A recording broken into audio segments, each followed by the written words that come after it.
جن کو لگتا ہے کہ غزوہ ہند فوج لڑے گی، مسجد اقصی ہمارے جری جوان آزاد کروائیں گے، چین مدد کرے گا، ایٹمی ہتھیار کام آئیں گے، اسلحے کے زور پر غزوہ ہند لڑی جائے گی، سب کے سب غلط فہمی میں مارے گئے۔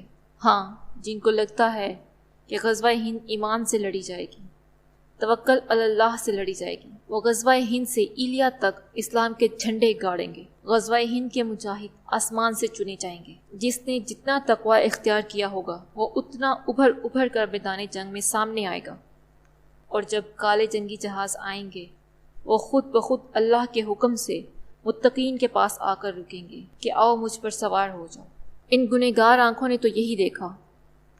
محمد رسول اللہ صلی اللہ علیہ وآلہ وسلم نے فرمایا، دوسری امتیں تمہارے اوپر ایک دوسرے کو ایسے دعوت دیں گی جیسے کھانے کے برتن پر ایک دوسرے کو بلاتے ہوں۔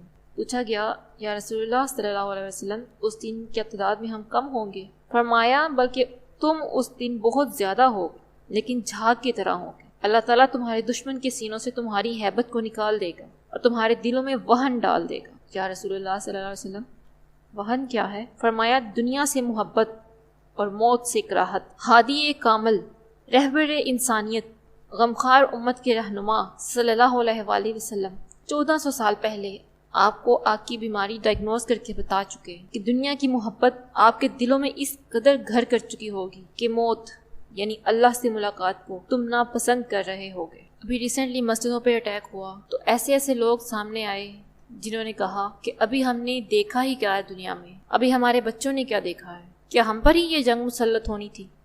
ایمان کا لیول چیک کریں، کتنا کم درجے کا ایمان ہے کہ اللہ سے ملاقات ہو اور بندہ مومن ناپسند کر رہا ہو۔ کیا اس ایمان کے ساتھ غزوہ ہند لڑی جائے گی؟ اے سی میں بیٹھنا، ٹھنڈے پانی پینا، پیٹ بھر بھر کے کھانے کھانا، مہینوں کا کھانا جمع کر کے رکھنا، عالی شان گھروں میں رہنا، برانڈڈ اسکولوں میں پڑھنا، برانڈڈ اوڑھنا بچھونا، جھاگ کے بلبلوں کی طرح نرم و نازک رہنا، کیا یہ لڑیں گے غزوہ ہند؟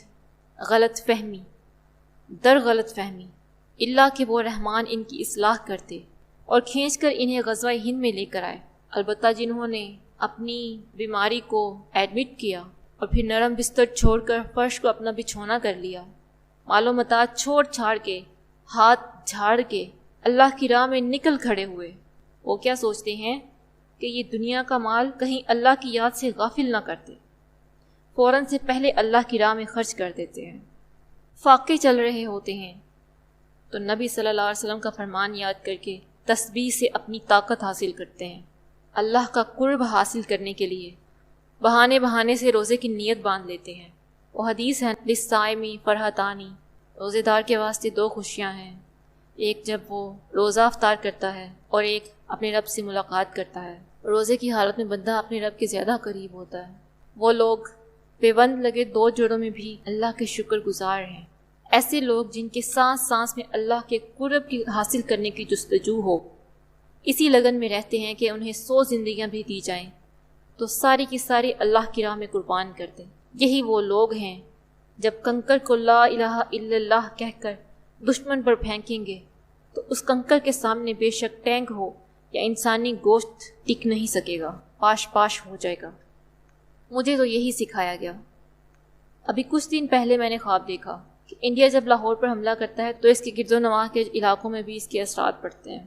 انڈیا کچھ بمباسٹک کھلونے جو تیر کی شکل کے اوپر سے پھینکتا ہے، اور جب اوپر سے نیچے آتے ہیں تو آدھے تو زمین میں گڑ جاتے ہیں اور آدھے باہر ہوتے ہیں۔ تیر کے کناروں پہ لائٹس بلنک کر رہی ہوتی ہیں جو بچوں کو اپنی طرف اٹریکٹ کرتی ہیں، اور بچے کھنچے ہوئے ان تیروں کی طرف جاتے ہیں، اور وہ تیر ایسے ہوتے ہیں کہ ان کو ٹچ کریں گے تو بم بلاسٹ ہو جائے گا۔ ایک بچہ جب اس کو چھونے لگا تو میں نے تو اس کو بھاگ کے پکڑ لیا خواب میں، وہ بچ گیا۔ پھر میں نے دوسری بار ایک بچہ دیکھا، بڑا بچہ ہے اور وہ اس کو پکڑنے والا ہے کھیتوں میں، تو میں اس بچے تک نہیں پہنچ پاتی۔ وہ بچہ اس کھلونے کو چھو لیتا ہے اور میرے منہ میں تسبیح چل رہی ہوتی ہے جو قاسم بھائی نے جس طریقے سے بتائی، 6 بار سبحان اللہ و بحمدہ سبحان اللہ العظیم اور 7 بار درود شریف جو پڑھ رہی ہوتی ہوں وہی اس پہ پھونک دیتی ہوں۔ وہ بام جس کی آگ نے کئی میلوں تک پھیلنا ہوتا ہے، صرف ایک چنگاڑی جتنی آگ پکڑتا ہے اور بجھ جاتا ہے۔ اتنی تیزی سے اللہ کی مدد آتی ہے۔ عرصہ دراز سے میں اپنے بچوں کو یہ سبق دیتی آ رہی ہوں کہ بیٹا اپنا یقین باندھ لینا ہے اللہ پہ، وہی آپ کی مدد کرے گا۔ آپ نے اپنے اندر وہ ایمان پیدا کرنا ہے کہ میلوں دور تک آگ پھیلی ہوئی ہے، پانی کا فرشتہ آ رہا ہے، بارش کا، ہوا کا، مٹی کے طوفان کا، پوچھ رہے ہیں حکم کریں میں یہ کر دوں، میں وہ کر دوں۔ خلیل اللہ علیہ السلام کہتے ہیں حسبی اللہ لا الہ الا ہوا علیہ توکلت وہو رب العرش العظیم۔ اتنا کامل یقین ہے رب پر کہ کافی ہے مجھ کو اللہ، اس کے علاوہ کوئی معبود نہیں، اسی پر میں توکل کرتا ہوں، اندھا یقین کرتا ہوں، آنکھیں بند کر کے یقین رکھتا ہوں، اور وہ عرش عظیم کا رب ہے۔ اللہ ایسا ایمان دیکھنا چاہتا ہے آپ کے اندر جس کا پہلا درجہ توبہ ہے۔ وہ تو کب سے بلا رہا ہے اپنے بندوں کو، میرے بندے میرے پاس آئیں، بس 2 آنسوؤں کی دوری پر آپ اپنے رب سے دور ہیں، 2 آنکھیں، ایک آنسو، وہ رب تو پہلے ہی معاف کرنے کو تیار ہے۔ کیا 2 آنسو اتنے بھاری پڑ گئے ہیں اس امت پر کہ اپنے رب سے رجوع ہی نہیں کر پا رہی؟ جب توبہ کر لی، اپنے کندھوں سے گناہوں کا بوجھ ہٹا لیا، تو پھر اس ایمان کا دوسرا درجہ ہے لا الہ الا اللہ، نہیں کوئی معبود سوائے اللہ کے، نہیں ہے پیسے معبود، نہیں ہے کوئی دنیا کی شخصیت معبود، نہیں ہے مال و متاع معبود، نہیں ہے اللہ کی صفات میں کوئی معبود، وہ اکیلا ہے، وہی مصور ہے جس نے میرا چہرہ بنایا، آپ کا چہرہ بنایا۔ وہ چاہتا تو فرشتوں سے بھی یہ کام لے سکتا تھا، جنات سے بھی یہ کام لے سکتا تھا، اس نے اپنے ہاتھوں سے یہ چہرہ بنایا کیونکہ وہ ہے ہی مصور۔ دوسرا درجہ لا الہ الا اللہ، جس کا سب سے پہلا تقاضا ہے کہ آپ کے گھروں میں جو تصویریں اللہ کی وحدانیت کو منہ چڑھا رہی ہیں ان کو ختم کریں۔ مصور صرف اور صرف اللہ تعالیٰ ہے۔ جب آپ اس لیول کو پہنچ جائیں تو اس کے بعد تیسرا درجہ دل سے وہن کو نکالنا ہے، یعنی دنیا کے مال سے نفرت اور کراہت اور اللہ سے ملاقات کا شوق۔ وہن کے بھی آگے 2 پارٹس ہیں۔ پہلا حصہ ہجرت، اپنا سب کچھ، گھر بار، دنیا کی ہر چیز چھوڑ کر اقام الدین کے لیے کھڑے ہو جانا، یہ اعلان کر دینا کہ دنیا کی کوئی چیز میرے سامنے اہمیت نہیں رکھ سوائے اللہ کے، دنیا کی ہر چیز چھوڑ چھاڑ کر، کراہت کر کے، نفرت کر کے صرف اللہ کے لیے کھڑے ہو جانا، اس کے دین کی اقامت کے لیے کھڑے ہو جانا۔ وہن کو ختم کرنے کا دوسرا حصہ ہے اللہ سے ملاقات کا شوق۔ جب ہجرت کر لیں تو آپ کے پاس کیا رہ جاتا ہے؟ جو آپ کے پاس باقی رہ جاتا ہے وہ صرف اور صرف آپ کی جان ہے، یعنی صرف ایک جان بچی ہے، وہ بھی آپ اللہ کی راہ میں کوشش کرتے ہوئے، جہاد کرتے ہوئے اس جان کو قربان کر دیں اس ملاقات کے شوق میں۔ جب آپ ایمان کے ان تینوں لیولز پر پہنچ جائیں تو پھر میلوں دور پھیلی آگ بھی ٹھنڈی ہو جاتی ہے، پھر ابراہہ کا لشکر ابابیلوں کے کنکر سے لوتھڑے لوتھڑے ہو جاتا ہے۔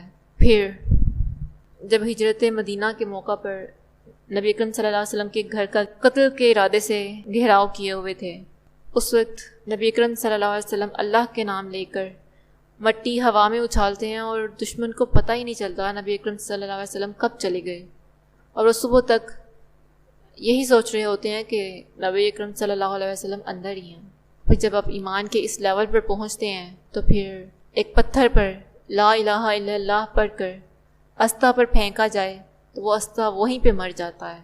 یہ ہے وہ ایمان کا لیول جو اللہ آپ سے چاہتا ہے۔